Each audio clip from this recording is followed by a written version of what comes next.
ನಮಸ್ಕಾರ ಅಣ್ಣ. ಹೇಗಿದ್ದೀರ ಮತ್ತೆ? ನೀವು ಮೈಸೂರವರೇನಾ ಅಥವಾ? ಮೈಸೂರು. ಮತ್ತು ಇಲ್ಲಿ ಎಷ್ಟು ವರ್ಷ ಆಯ್ತು ನಿಮ್ಮದು ಕೆಲಸ? ಈ ಕಡೆ 25 ವರ್ಷ. ಈ ನರ್ಸರಿ ಎಷ್ಟು ವರ್ಷ? ನರ್ಸರಿ ಅದು 2001 ಸ್ಟಾರ್ಟ್ ಆಗುತ್ತೆ. 25 ವರ್ಷ ಆಗುತ್ತೆ. ಅದೇ ಮೈಸೂರಲ್ಲಿ ಮುಂಚೆ ಮೈಸೂರು ಈಗ ಇದೊಂದು ಮೇನ್ ಸಿಟಿ ಆಗಿದೆ. ಮುಂಚಿನ ಮೈಸೂರಿಗೂ ಈ ಮೈಸೂರಿಗೆ ಡಿಫ್ರೆನ್ಸ್ ಏನಾದ್ರು ಇದೆಯಾ? ಈಗ ಈ ಮೈಸೂರು ಈಗ ಮೇನ್ ಈಗ ಇಲ್ಲೇ ಬಸ್ಗಳಷ್ಟೊಂದು ಓಡಾಡ್ತಿರಲಿಲ್ಲ ನಾವು ಇದು ಓಪನ್ ಆದಾಗ. ಈಗ ಸಖತ್ ಟ್ರಾಫಿಕ್ ಜಾಸ್ತಿ ಆಯಿತು, ಕ್ರೌಡ್ ಜಾಸ್ತಿ ಆಯಿತು. ಕ್ರೌಡ್ ಜಾಸ್ತಿ ಆಗಿದೆ. ಹಂಗಾದ್ರೆ ಈಗ ಮುಂದೆ ಹಂಗಾದ್ರೆ ಇನ್ನೂ ಜನ ಜಾಸ್ತಿ ಆದರೆ ಬೆಂಗಳೂರು ಥರ ಬೆಂಗಳೂರು ಥರ ಆಗುತ್ತೆ ಮೈಸೂರು ಆಗ್ತದೆ.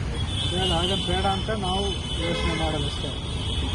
ಮತ್ತು ಇನ್ನೊಂದು ಇಲ್ಲಿಗೆ ಮಹಾರಾಜರೆಲ್ಲ ಯಾವತ್ತಾದ್ರು ಬರ್ತಿರ್ತಾರೆ ಈ ಕಡೆ ಗಾರ್ಡನ್ಗೆಲ್ಲ?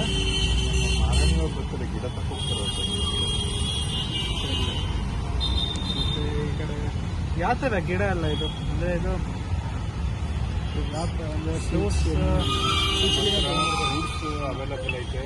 ಆಮೇಲೆ ಇಂಡೋರ್ ಪ್ಲಾಂಟ್ಸ್ ಎಲ್ಲ ಅವೈಲಬಲ್ ಐತೆ, ಔಟ್ಡೋರ್ ಪ್ಲಾಂಟ್ಸ್ ಅವೈಲಬಲ್ ಐತೆ. 3 ವೆರೈಟೀಸ್ ರೋಡ್ಗೆ ಹಾಕ್ತೀವಲ್ಲ, 3 ವೆರೈಟೀಸ್ ಅವೈಲಬಲ್ ಐತೆ. ಅಂದರೆ ಇದು ನೋಡಿ ಇದು ಸರ್ಕಾರಿನ ಅಥವಾ ಪ್ರೈವೇಟ್? ಅವರು ಸರ್ಕಾರ.